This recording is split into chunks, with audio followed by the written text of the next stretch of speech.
Namaste dosto. My name is Kanchan Patwardhan. I am a clinical dietitian and nutritionist. There are so many questions I am receiving and I am really happy to give all those answers. If you have not subscribed my channel, please like, share and subscribe to my channel. And please share it with your loved ones. Hope this small video will help them to get rid of lifestyle disorders.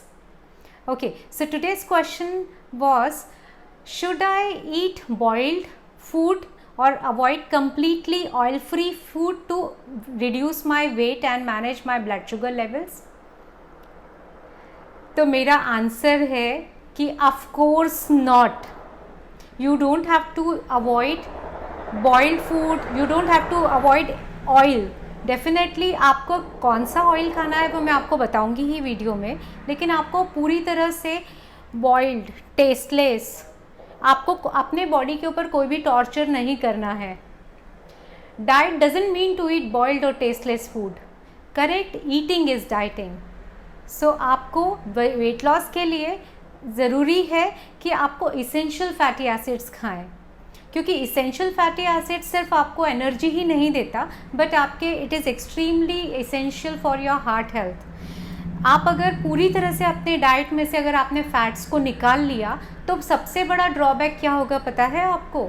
सबसे बड़ा problem आएगा कि आपके जो water fat soluble vitamins हैं, जैसे vitamin A, D, ई, के, ये फैट सॉल्युबल विटामिन्स आपके एब्जॉर्ब नहीं हो पाएंगे, क्योंकि ये विटामिन्स तभी एब्जॉर्ब होते हैं जब आपके फैट्स आपने लिया होता है. तो इसका मतलब ये नहीं है कि आपको समोसा और कचौरी खाना है या जंक फूड जिसमें सैचुरेटेड फैट है वो खाना है. आपको एसेंशियल फैटी एसिड्स, मतलब आपको आपके डाइट में नट्स, ऑयल सीड्स और गुड अमाउंट ऑफ फैट खाना है. अब सबसे बड़ा क्वेश्चन बहुत लोग पूछते हैं कि किस टाइप का ऑयल हम यूज़ करें और कितना ऑयल हम यूज़ करें. तो उसके लिए हम जो ऑयल हम यूज़ कर रहे हैं उसको क्या चीज़ हमको ध्यान में रखना है कि वो कोल्ड प्रेस ऑयल होना चाहिए.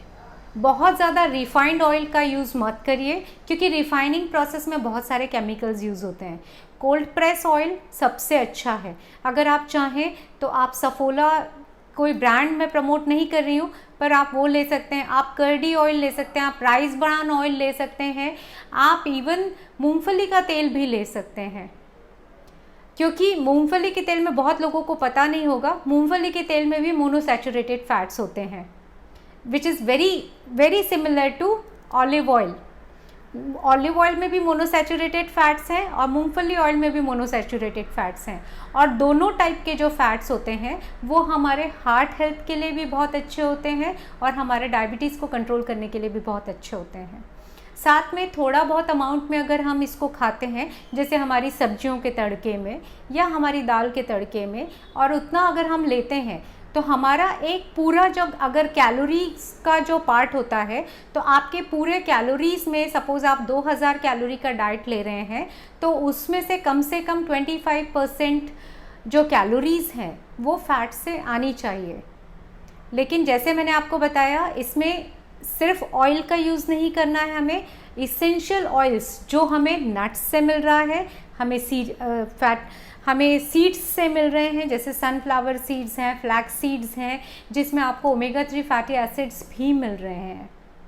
तो इस तरह के आप अपने डाइट में, रेगुलर कंजम्पशन में आप अपने नट्स, ऑयल सीड्स और ऑयल का एक परफेक्ट कॉम्बिनेशन बनाइए और वो लीजिए, क्योंकि ऑयल भी उतना ही इम्पॉर्टेंट है.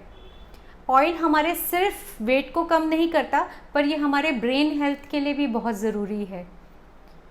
कई बार देखा गया है कि अल्जाइमर्स के पेशेंट में अगर हम उनको ऑयल थोड़ा एक्सेस में, एक सर्टेन टाइप के ऑयल्स अगर हम देते हैं तो उनको काफ़ी हेल्प मिलती है. तो आप भी essential fatty acids, cold press oil का यूज़ करिए और हेल्दी रहिए. Eat healthy, stay healthy, live healthy. Thank you very much.